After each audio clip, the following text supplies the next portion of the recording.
Vocês em Juízes capítulo 4. Juízes capítulo 4, a partir do versículo 1.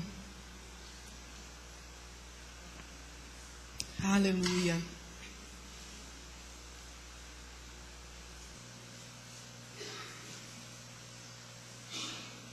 Bendito seja Deus. Juízes capítulo 4, a partir do versículo 1.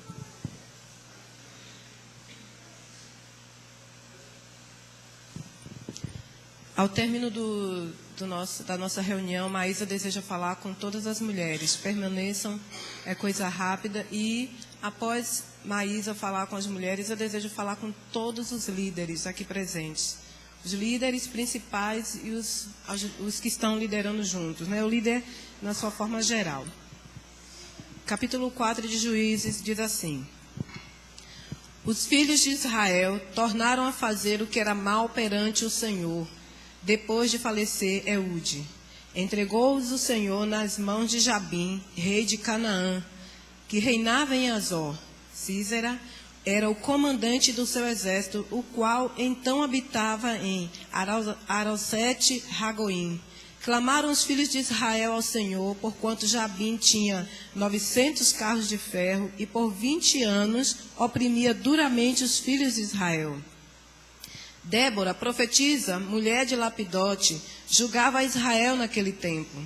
Ela atendia debaixo da palmeira de Débora, entre Ramá e Betel, na região montanhosa de Efraim. E os filhos de Israel subiam a ela em juízo.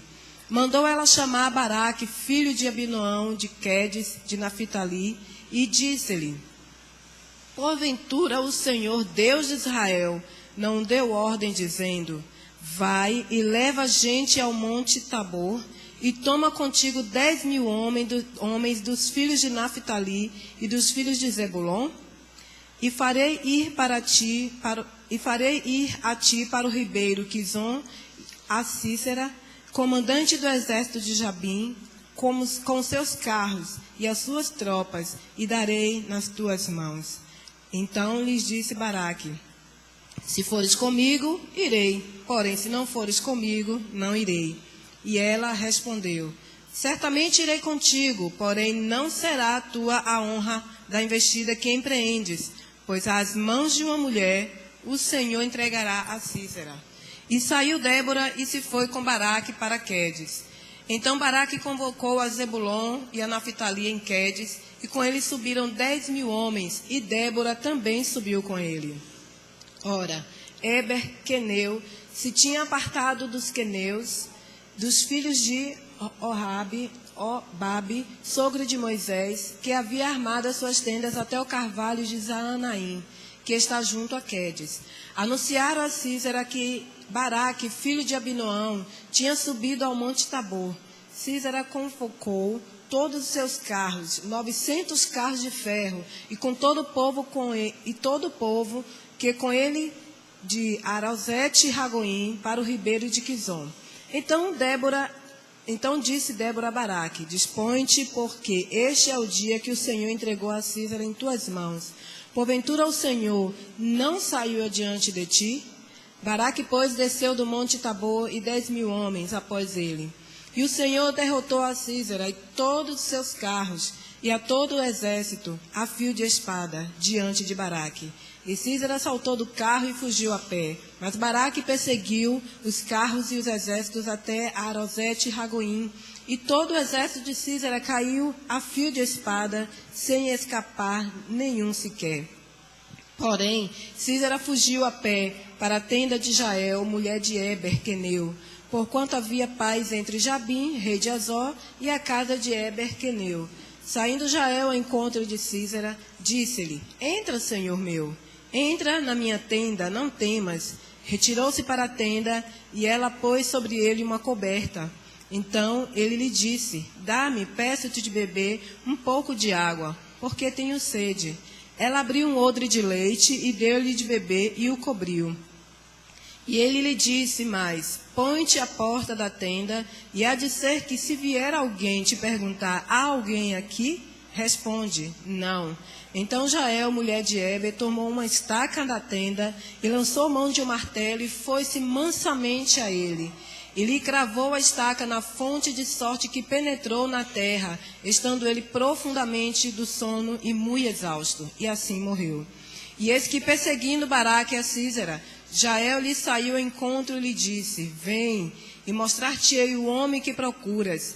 Ele a seguiu, e eis que Sísera jazia morto, e a estaca na fonte. Assim, Deus naquele dia humilhou a Jabim, rei de Canaã, diante dos filhos de Israel, e cada vez mais a mão dos filhos de Israel prevalecia contra Jabim, rei de Canaã, até que o exterminaram.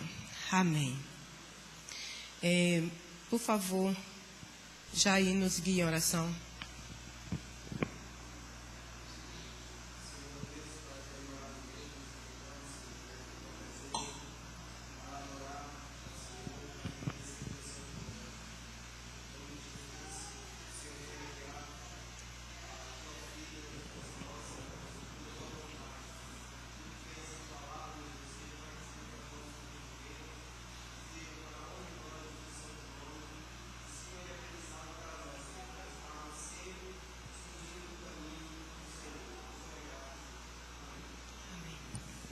Irmãos, esse texto aqui, ele nos fala sobre a história de 4 personagens, por que não dizer 5 personagens principais. Aqui ele está falando sobre Débora, está falando sobre Sísera, Baraque, Jael e o próprio povo de Israel. E aqui nos versículos 1 até o versículo 3, a gente pode ver que o povo de Israel novamente tinha feito o que era mal aos olhos do Senhor. Eles novamente saíram daquilo que Deus tinha proposto como direção na vida daquele povo, né? Quando a gente vê aqui, no versículo 1, ele fala que eles tornaram a fazer o que era mal perante os olhos do Senhor. E Deus, como Ele é justo, novamente também permite que o exército inimigo oprima este povo. E desta feita foi o rei Jabim, o rei de Canaã, que habitava em Azor. E ele oprimiu aquele povo durante 20 anos. Porque o povo começou a fazer justamente aquilo que era bom para si mesmo, o seu bel prazer. E nos dias de hoje a gente pode verificar que não é diferente. As pessoas tornam-se cada vez mais amantes de si mesmas, fazem aquilo que está em seu próprio coração, aquilo que desejam que realizam, não querem mais fazer a vontade do Senhor cabalmente, porque talvez seja cansativo, seja chato, mas fazer a vontade do Senhor, se todos nós bem soubéssemos, é a melhor coisa que existe na vida do cristão. E não nos enganemos que as mesmas coisas que o Senhor permitia àquele povo naquele tempo, Ele pode permitir às nossas vidas também, se nós não estivermos diante do Senhor como nós deveremos estar. Só que aí o povo também clamou pela misericórdia de Deus, e como Deus até hoje ainda atua com sua justiça, mas também opera por sua misericórdia, novamente o povo foi liberto, e nós vamos ver no discorrer desse texto que esse povo foi liberto e como ele foi liberto, né? De que forma que Deus libertou. Você pode observar que cada vez que esse povo era oprimido e que Deus libertava este povo, era de forma diferente. Foi de forma diferente de umas vezes para outras. E aqui a forma como Deus fez é tremenda e maravilhoso. E eu quero que você preste muita atenção para entender o agir de Deus na vida do ser humano. Como o pastor falou, de alguma forma Ele está nos abençoando, Ele está fazendo alguma coisa por nós. E muitas vezes a gente não entende o agir do Senhor, né? E é dessa forma que nós vamos ver aqui. Então, do versículo 1 ao 3, há o motivo pelo qual o povo de Israel esteve preso ali, né, às mãos do rei inimigo, né, por 20 anos. E do versículos 4 e 5, a partir daí, Deus começa a falar sobre o personagem Débora. Quem era Débora? Débora era uma mulher, com certeza, cheia de muitas virtudes. Deus a escolheu para ser profetisa e juíza naquele tempo em Israel. E se você observar aí nos versículos que nós lemos do 4 e 5, Débora era profetisa, ela era uma mulher casada, embora a Bíblia não nos fale muito sobre a vida de Débora enquanto casada, mas sabemos que ela era casada e certamente tinha filhos. Ela era mulher de Lapidote e ela julgava Israel naquele tempo. E o nome de Débora, ela significa abelha, que também era um símbolo de poder dos reis naquela época no Egito. Então, o nome dela, por si só, já tem um grande significado. Débora, ela foi juíza, ela foi política, ela foi estrategista militar, ela foi mulher de combate, de guerra, ela foi uma mulher virtuosa nas mãos do Senhor. E ela conseguiu isso, irmãos, não foi por méritos, nem porque ela era uma mulher valente e corajosa. Ela conseguiu tudo isso porque ela entregava a sua vida totalmente nas mãos do Senhor.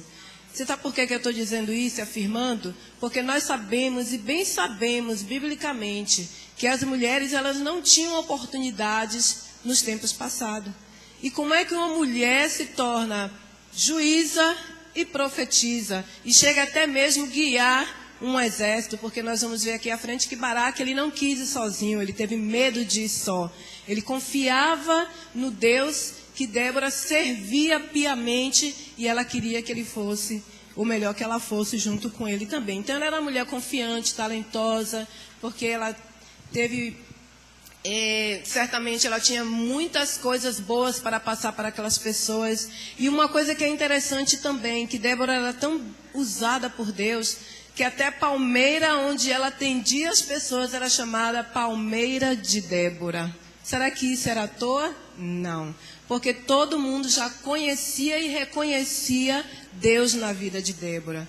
E será que você é reconhecido como Débora foi reconhecida pelas pessoas que ali estavam?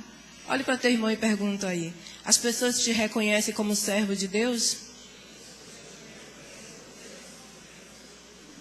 Então, se você parar para observar, nesses primeiros versículos aqui, onde se fala de Débora, você já vê que ela era uma mulher virtuosa e que agradava ao Senhor, a ponto de quebrar os protocolos daquela época, onde a mulher não tinha oportunidade nenhuma, e ela se tornar uma juíza e uma mulher com muita estima no meio daquele povo, nesta época.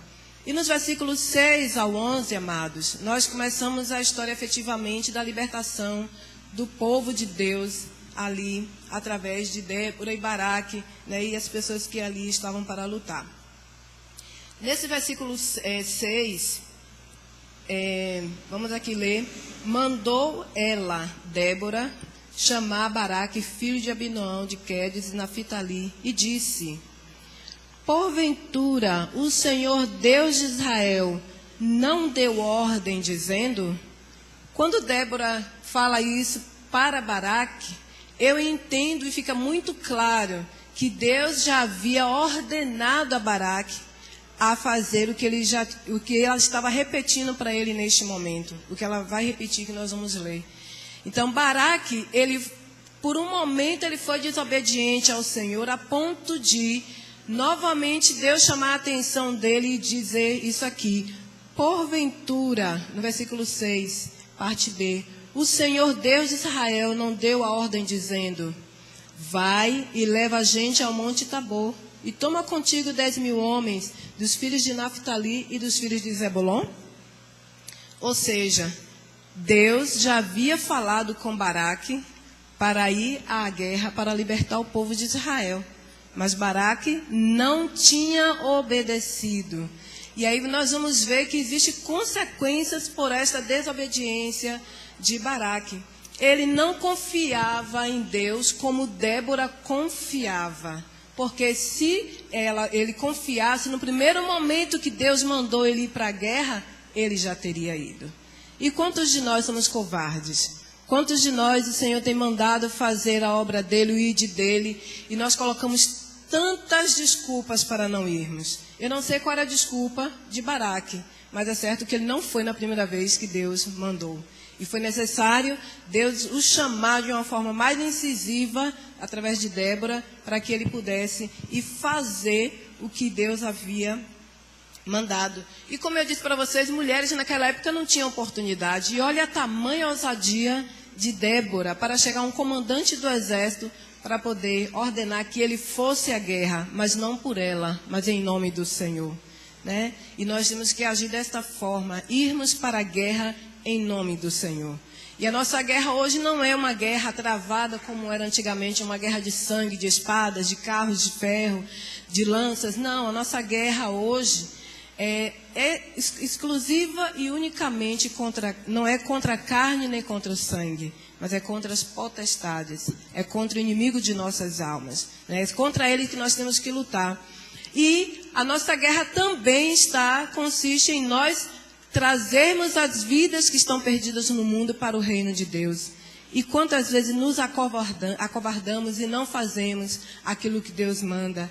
Ou às vezes até temos coragem, mas somos desobedientes mesmo e não vamos. Quantas pessoas aqui na igreja que eu conheço, pastor, que são eloquentes, que têm palavra, que sabem se expressar, mas que não têm a coragem.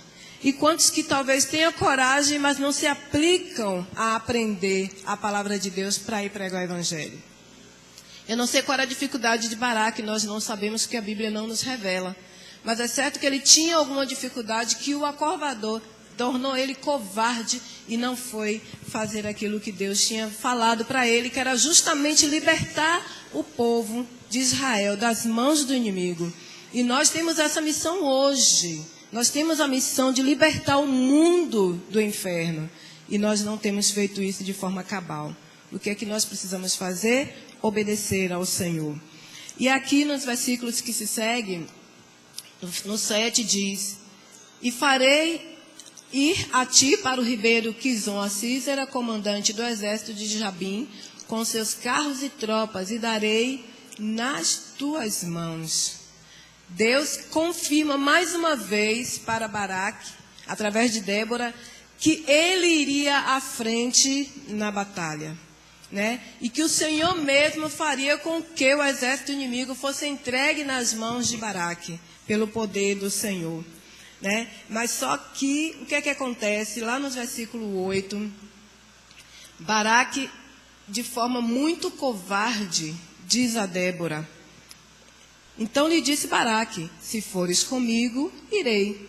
Porém, se não fores, eu não irei. Baraque ainda assim estava sendo desobediente ao Senhor. Se Débora, porventura, achasse que não deveria e ela não fosse, ele não iria. E novamente ele iria desobedecer ao Senhor.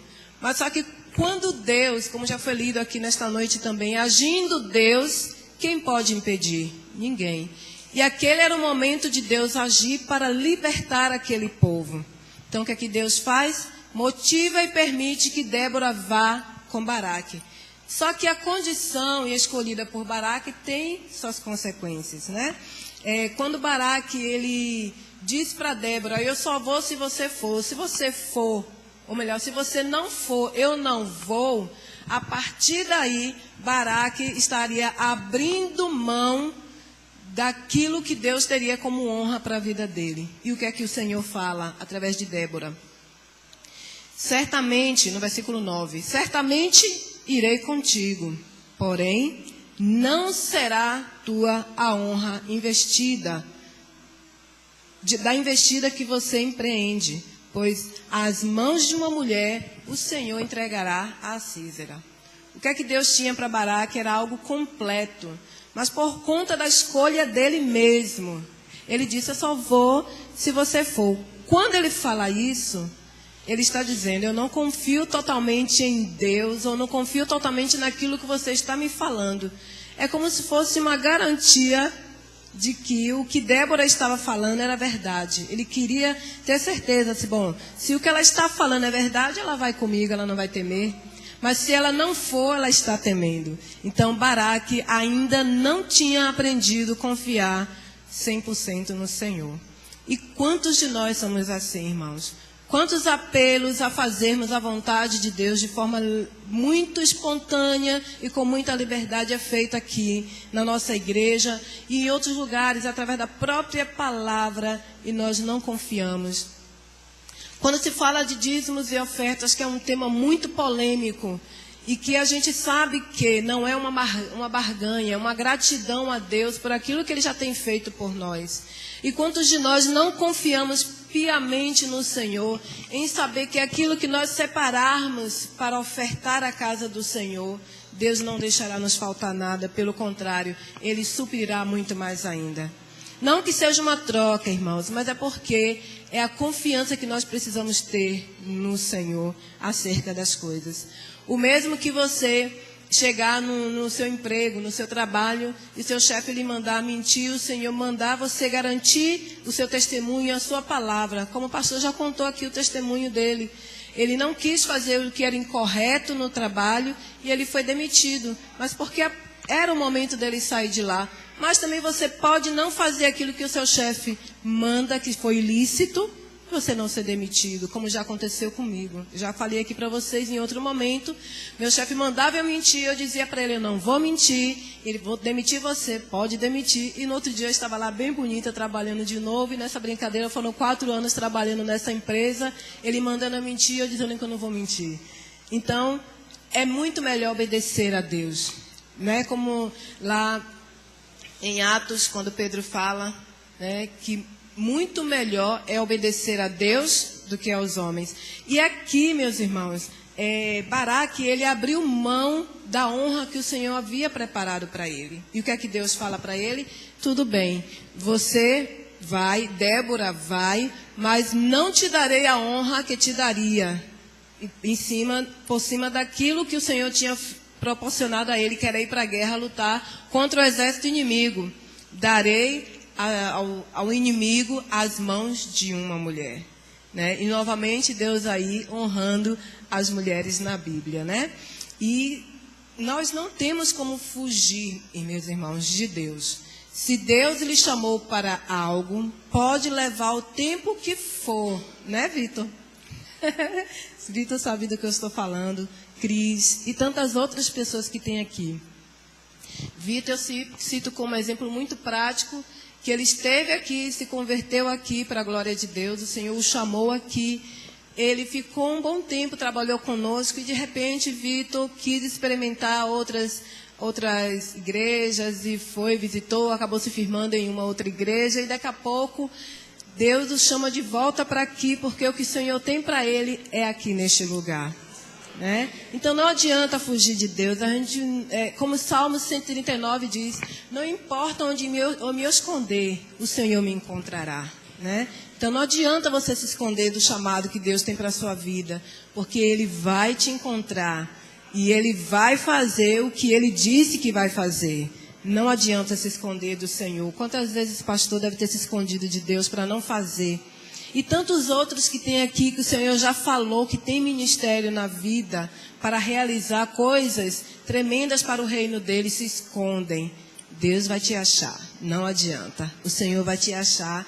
E eu espero que Ele te encontre num momento muito espontâneo da sua vida, para que você possa fazer o que Ele tem para fazer na sua vida e através de você.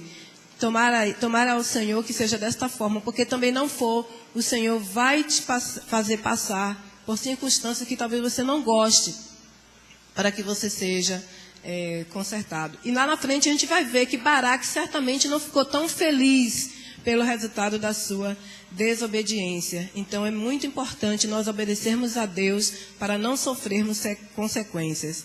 Do versículo 12 até o versículo 17, fala-se sobre a guerra em si. O versículo 12 diz que foram falar para Císera que Baraque estava lá reunindo o povo para lutar contra ele, para a libertação do povo de Israel que estava ali cativo. E é interessante que você vê aí nos versículos que o Senhor inspirou a ser escrito que Baraque, ele só iria com 10.000 homens. E Císera, por ser um reino mais forte, né, mais imponente, ele iria com 900 carros de ferro. Mas isso tirando aqueles que estariam em cima desses carros, aqueles que estariam em terra também. A gente sabe, quem assiste filme de época aqui sabe como é a montagem de uma guerra em si, né? Como é o exército mais forte, o exército mais fraco. E digamos que o exército do Senhor humanamente falando e de forma armas eram muito mais fracos, porque nesta época, irmãos, as armas do povo de Israel não eram tão potentes como a dos exércitos inimigos, né? Não eram tão potentes. Mas aqui vale lembrar que o Senhor mandou Baraque para a guerra, não foi, e veja que Deus não se importa em falar para ele, pegue as melhores armas, pegue os melhores carros, não. Ele iria e foi em nome do Senhor. E por isso que nós temos que lutar a cada dia na nossa vida em nome do Senhor. Sobretudo em nome do Senhor Jesus, que é nele que nós temos a nossa vida firmada hoje, que se não fosse pela morte de Cristo na cruz, nenhum de nós estaríamos aqui hoje. Então Císera, ele era o comandante do exército inimigo. Como eu disse, ele foi avisado, né, que haveria esta batalha perto do Monte Tabor, do Ribeiro de Quizon também, né, mas foi lembrado que o Senhor iria adiante deles e que eles não deveriam temer, né, iria adiante de Baraque. E não foi diferente, irmãos, daquilo que o Senhor havia dito, porque nós vimos aqui que no versículo 15, você vai ver que não foi Baraque. Deus apenas usou ele como instrumento para que servisse de testemunho. Mas o versículo 15 nos afirma o seguinte: e o Senhor derrotou a Císera e todos os seus carros e a todo o seu exército a fio de espada diante de Baraque. Não foi Baraque que fez alguma coisa, foi o Senhor. E foi diante dos olhos dele. E Císera saltou do carro e fugiu a pé. Só que Baraque perseguiu ele, né, juntamente com os carros do exército. E você observa aí no final do versículo 16, que caiu a fio de espada, todo o exército de Císera caiu ao fio de espada sem escapar nenhum. Todos morreram. E aí você pergunta, mas Císera não deveria ter morrido juntamente com seu exército? Não, porque ainda não tinha terminado a trajetória daquilo que Deus havia prometido. Aquilo que Deus falou é aquilo que ele vai cumprir, né? E até o versículo 17 nos diz que ele fugiu a pé para a tenda de Jael, que nós vamos começar a falar agora sobre Jael, e nós vamos ver o que aconteceu, né, referente a isso, a partir do versículo 17. Císera, porém, foge a pé para a tenda de Jael, mulher de Eber, queneu, porquanto havia paz entre Jabim, rei de Azó, e a casa de Eber, queneu. Eber é o esposo de Jael. Esse povo aqui era um povo nômade. E este povo, ele especificamente resolveu fazer uma aliança de paz com o rei de Canaã, o rei Jabim. E por isso que talvez Císera se sentiu muito seguro e à vontade para fugir para essas regiões. E aí nós vemos que ele foge e se esconde na casa de um amigo do rei Jabim, porque ele se sentia seguro ali. Mas não adianta, porque Deus tinha que cumprir a sua promessa, aquilo que ele falou que ele iria fazer. E aí nós vemos entrar em cena agora Jael, uma mulher também muito corajosa e uma mulher que, mesmo que talvez inconsciente, porque aqui a Bíblia não relata que ela servia ou que ela seguia ao Senhor. Mesmo que inconsciente, ela obedeceu aquilo que Deus já havia determinado que iria acontecer. Vamos ler aqui o versículo 18 a seguir. Saindo Jael ao encontro de Císera, disse-lhe: entra, Senhor meu, entra na minha tenda, não temas. Retirou-se para a tenda e ela pôs sobre ele uma coberta. Quando aqui está falando no versículo 18, ele está falando que o próprio Deus levanta Jael para conduzir aquele homem, Císera, à casa dela. Da forma que aconteceu, a gente não sabe, mas é fato que o Senhor direcionou Císera a ir justamente para a casa de Jael. E mal sabia Císera que ele estava justamente caminhando para o lugar onde Deus iria cumprir a sua palavra de vitória para aquele povo.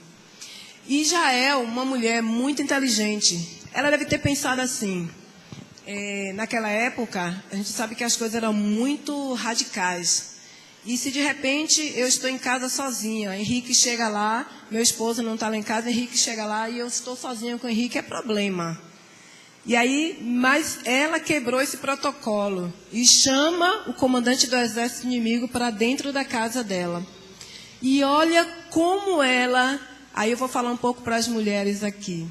Como é importante, mulheres, nós sermos mulheres serenas, mulheres inteligentes, que saibam tratar as pessoas, sobretudo aqui vamos falar um pouco sobre seus esposos. Eu não estou aqui para tomar o lugar de Ilvana, o negócio de casais aqui é com Ilvana. Mas eu quero falar aqui sobre a importância de nós sermos inteligentes e também mulheres amáveis, mulheres serenas. E o que é que acontece aqui? Assim que ele entra, ela dá um cobertor para ele, mas isso tudo era estratégia de Deus, na verdade. Ela coloca ele dentro da tenda e dá um cobertor para ele, que ele estava cansado, né, precisando descansar. E ele pede água para ela. Eu já imagino Jael falar assim, não, meu senhor, eu vou te dar um pouco de leite. Só que aí ele estava caminhando para a sua própria morte e não sabia. Porque, segundo a história, né, conta que esse leite que os nômades se utilizavam era um leite sonífero, que era para justamente relaxar. Era como se você tomasse um chá de cidreira ou camomila, que é calmante. E ele tomou esse leite. E, achando que estava protegido, pede a ela, nos versículos aqui fala que, lá no final do versículo 20, ou melhor, no versículo 20 ele disse para ela, põe-te à porta da tenda. E se alguém passar e perguntar por mim, diga que não me viu.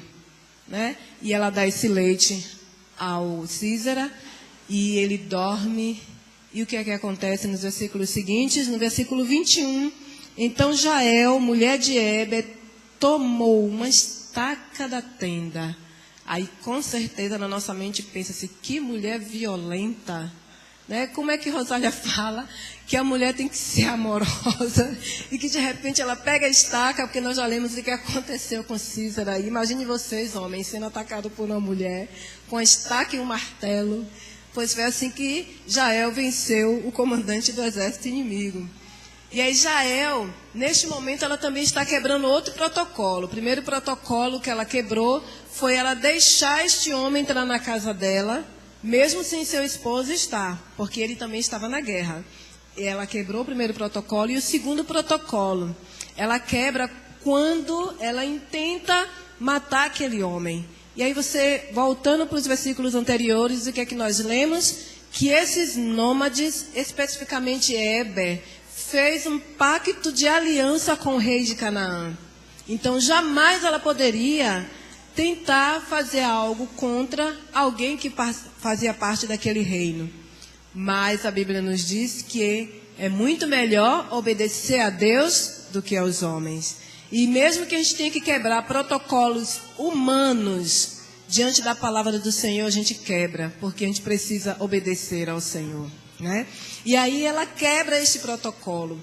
E seguindo a palavra aqui no versículo 21, então a mulher de Jael, mulher de Heber, tomou uma estaca da tenda e lançou mão de um martelo e foi-se mansamente até ele e lhe cravou a estaca na fonte, de sorte que penetrou a terra. Pense quanta força essa mulher usou. Eu não sei se eu teria essa força naturalmente. Acho que não, né? Talvez até para vocês, homens. É muito fácil o homem manusear martelo, né? E você fica se imaginando, que mulher forte é essa que pegou um martelo? E uma estaca crava na fronte do homem a ponto de atravessar e perfurar a terra. Só que vocês talvez não saibam, é que naquela época também os nômades, nessa aldeia nômade, as mulheres, elas eram responsáveis por armar e desarmar essas tendas. Então elas tinham toda a tática, toda a estratégia para se utilizar de uma estaca e de um martelo. Coitado de Císera, que inventou de se esconder na casa dela. Mas na verdade era o plano do Senhor que ela fosse para lá. E ela se utilizou de uma força e também mediu tudo precisamente. Assim como ela também precisava ter um ponto fixo para poder montar as suas tendas. E outra coisa, irmãos, é que a gente, trazendo para os nossos dias de hoje, eu entendo que aquela estaca e aquele martelo trata-se do próprio Cristo e da palavra do Senhor em nossas vidas, né? Que a gente precisa ter a estaca e o martelo para vencermos também o inimigo de nossas almas, que é o próprio Jesus Cristo em nós e a sua palavra, que nos ensinará exatamente como nós poderemos vencer essas lutas que possam vir contra nós. E aí, seguindo aqui a palavra, quando ela já cravou a estaca na fronte de Císera e ele morre, obviamente ele morre, no versículo 22, diz que Baraque, perseguindo Císera, Jael lhe sai ao encontro e lhe diz: vem e mostrar-te-ei o homem que procuras. E ele a seguiu. E eis que Císera já jazia morto e a estaca na fonte. E aí, aqui se cumpre o que Deus havia falado lá no começo dos versículos que nós lemos, onde Deus falou: você vai fazer desta forma? Tudo bem, trocando em miúdos. Ele disse para Débora: se você for, eu vou. Ou seja, eu não confio tanto, você tem que ir para me provar que Deus está à frente. Ele fez a escolha dele e Deus deu a sentença, através de Débora: vocês vão vencer, porque eu estarei à frente da guerra. E o Senhor fez com que o exército inimigo fosse destruído.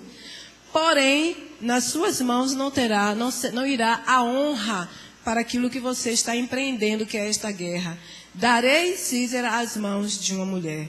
Aqui está se cumprindo aquilo que Deus havia falado para ele. E aí a gente imagina o susto que Baraque, mesmo tendo ouvido Deus falar, tenha tomado.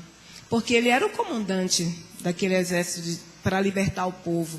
E aí Deus pega uma mulher simples, uma mulher nômade, que ela fazia e desfazia tendas. Qual era a força, qual era a tática militar que esta mulher tinha? Nenhuma, não é, Henrique? Nenhuma.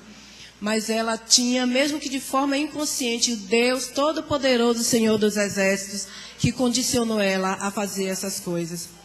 E o que é mais curioso, irmãos, é que mesmo Baraque, sendo covarde como ele foi, ele ainda foi citado em Hebreus 11, que fala sobre os heróis da fé.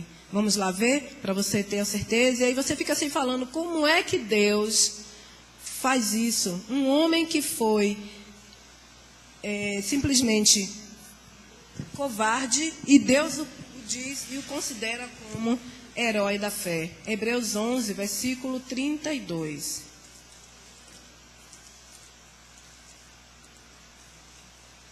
Quando o autor ele fala de diversos nomes, né, sobre os heróis da fé. E aí ele fala aqui no versículo 32 que lhe faltaria tempo para falar de mais heróis da fé. E que mais direi? Certamente me faltará tempo necessário para referir o que há a respeito de Gideão. Nós conhecemos a história de Gideão. De Baraque, que nós estamos conhecendo agora, de Sansão, de Jefité, de Davi, de Samuel e dos profetas, os quais, por meio da fé, subjugaram reinos, praticaram a justiça e obtiveram promessas, fecharam as bocas de leões. Né? Como é que um homem que foi covarde e duvidoso, como Baraque foi, ainda assim é chamado e é considerado de herói da fé? Só Deus pode responder isso. A vontade é dele. Né? Eu estava lendo sobre a história de John Newton, um homem que ele era como se fosse um senhor escravista. Né? Como é o termo que usa? Ele extraditava, né? Exportava escravos, ele vendia pessoas. E ele era um homem muito ruim, a história conta. E de repente esse homem se converte ao Senhor. E tem um hino que fala Graça Maravilhosa, que essa música é linda, eu coloquei até, postei no grupo, que ela fala, liberta estou, né? Eu esqueci a letra agora, mas ela fala sobre a maravilhosa graça de Deus. E o que é interessante, mesmo esse homem sendo tão ruim, esta música, Maravilhosa Graça, depois vocês podem olhar lá no grupo que eu postei, ela foi, de todo o século, de lá para cá, a música mais regravada em todo o tempo, pelo poder que tem da palavra de Deus naquela música. Então, assim, dizer por que Deus permite que um homem como Baraque, covarde e duvidoso, é considerado como herói da fé, é coisa de Deus realmente, a gente não pode explicar. Mas a gente pode ter, sim, uma explicação humana e básica para falar. Foi a lição que ele teve. Porque ele poderia ter recebido a honra pela guerra que ele foi para travar contra o exército inimigo. Mas o Senhor, por conta da sua dúvida e por conta da sua covardia, concede isso a uma mulher. E talvez que vergonhoso foi para ele, né? Ter visto uma mulher vencer o comandante do exército inimigo. Não por ela, como nós já falamos, pelo poder de Deus. E a partir daí, Deus deve ter tratado muito Baraque para ele se tornar um herói da fé, a ponto de fazer a obra do Senhor cabalmente como o Senhor queria. E a gente vai ver outras histórias na Bíblia. Vamos falar um pouco de Jonas. Jonas, ele foi determinado a pregar para o povo de Nínive a salvação. Jonas foi rebelde, egoísta, e ele não quis ir. Deus achou ou não achou Jonas? Achou. E como foi que Jonas aprendeu? Dentro do ventre de um peixe. E ali ele passou aquele tempo dentro do ventre de um peixe, e Deus o tratou. E quando ele saiu dali, ele não queria fazer outra coisa senão pregar a palavra aos ninivitas. Então Deus, ele permite as coisas nas nossas vidas e permite também o tempo do tratamento para que ele possa fazer aquilo que está proposto nas nossas vidas. Então não teria outra explicação, senão o próprio poder de Deus e a graça dele. E talvez também o fato de Baraque ter visto que Deus cumpriu exatamente aquilo que ele havia falado através de Débora. Deus cumpriu cada coisa que ele havia falado, sem tirar uma vírgula, sem tirar um ponto, sem mudar nada na história. E para isso, irmãos, nós temos que levar para nossas vidas a bondade de Deus, a misericórdia de Deus, mesmo sendo nós tão desobedientes ao Senhor, tão negligentes naquilo que Deus tem nos mandado fazer. Ainda assim, o Senhor tem misericórdia de nós. Olha para teu irmão aí e fala assim: você é negligente. Eu estou falando para mim mesma. Fala para mim, Henrique, você é negligente.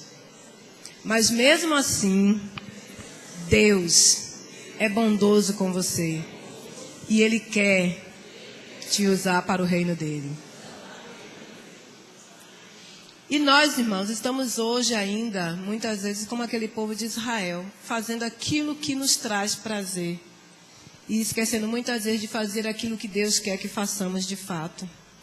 E isso é muito lamentável, porque diante de um Deus tão maravilhoso que nós temos, a gente negar e negligenciar fazer aquilo que o Senhor nos manda, é muito triste, é muito lamentável. Mas mesmo assim o Senhor nos livra dos julgos, nos livra das servidões, nos livra das opressões, porque mesmo sendo pecadores, Ele nos ama. Baraque, ele fugiu do propósito de Deus, mas como eu disse para vocês, o Senhor o achou. E o que nos importa, como diz lá em Atos 5:29, é obedecer a Deus. Não deixar de obedecer ao Senhor, não deixar de fazer aquilo que Deus tem nos mandado fazer. Deus, Ele cumpre, meus amados, a promessa dEle de forma perfeita. E não adianta a gente fugir daquilo que Deus tem falado para nós. Ai de nós, se não fizermos aquilo que o Senhor nos manda fazer. Paulo é até mais enfático em falar: ai de mim, se não pregar o Evangelho. Ai de nós, amados, se não pregarmos a palavra de Deus. E o que nos foi dito pelo próprio Jesus em João 14, quando fala de promessa, que a promessa maior que nós temos do Senhor não é apenas as conquistas, as vitórias que nós possamos ter, mas a maior promessa que nós temos dada por Cristo mesmo falando é a morada nos céus, é a vida eterna. É essa promessa que nós temos que esperar em todo o tempo e com alegria. João 14, versículo 1 a 3 diz assim para vocês, para nós. Deus tem promessas para vencermos as tribulações da vida. Deus tem promessa para vencermos e conquistarmos muitas coisas. Mas a maior promessa que nós temos que esperar do Senhor é justamente a morarmos com Ele na glória celeste. João 14 diz assim: não se turbe o vosso coração. Credes em Deus, crede também em mim. Aí a gente volta aí para Baraque e de repente Deus até falou: Baraque, por que você está com seu coração turbado? É somente crer em mim e tudo vai acontecer da forma que eu tenho falado com você. E para os dias de hoje, Jesus fala para a gente: por que vocês estão turbados? Apenas creia. É tão simples para a gente alcançar aquilo que a gente precisa alcançar em Deus. É crer em Deus e crer também em Jesus. E versículo 2, ele confirma a sua promessa. Na casa de meu pai há muitas moradas. Se assim não fora, eu não vou teria dito, pois vou preparar-vos lugar. E quando eu for preparar lugar, voltarei e vos receberei para mim mesmo, para que, aonde eu estou, estejais vós também. Quem obedece ao Senhor, meus amados, experimenta da sua paz, experimenta da esperança de morar no céu, mesmo que a vida esteja contrária, mesmo que as lutas sejam tamanhas, mesmo que o exército venha contra você com carros de fogo, com carros de ferro, com lanças, com espadas, o Deus que nós servimos, Ele é suficientemente poderoso para nos guardar e para nos livrar. Amém? Coloque-se em pé, nós vamos adorar ao Senhor.